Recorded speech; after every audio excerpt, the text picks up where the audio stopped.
As a real estate investor, one of the most important things you will do is not making money. It's managing risk.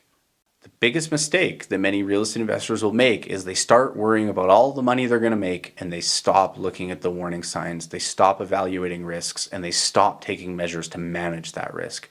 And it's a surefire way that in 10 years you'll be telling everybody why real estate investing is terrible and you shouldn't do it. So the best thing you can do to protect yourself is think about the downside first.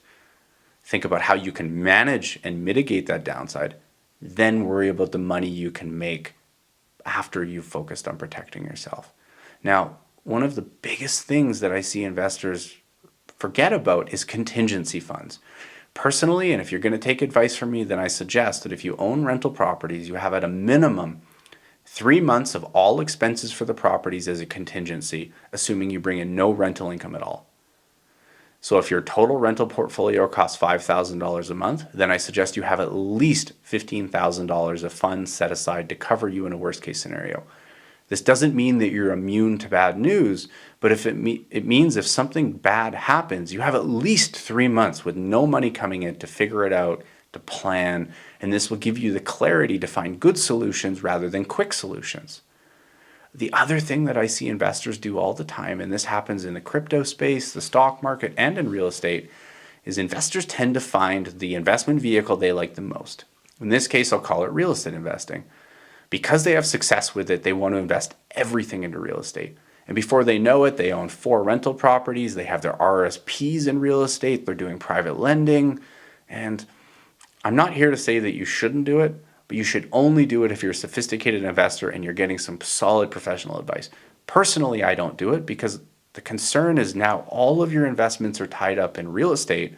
If something like, let's say, rising rates happens that hurts real estate as a whole, every single investment you have is going to be hurt at the same time.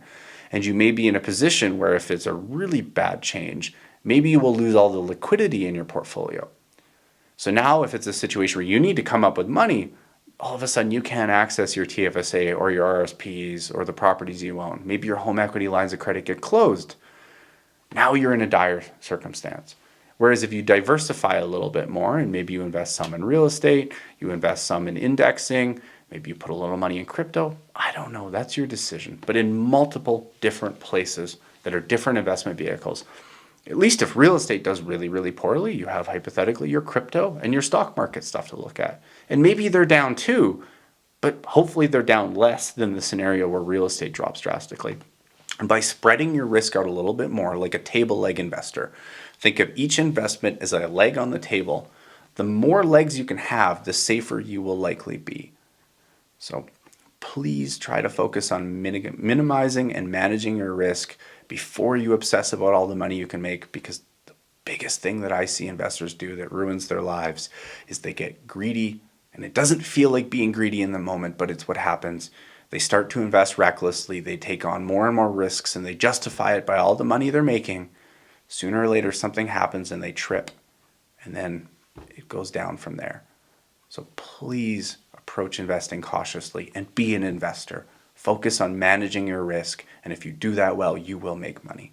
If you need any help with planning or building a real estate investing portfolio, considering about diversifying, or you need to connect with other professionals to talk to, I'm here to help. So if there's anything I can do, just send me a message or reach out. You can find us at www.kbmortgages.ca.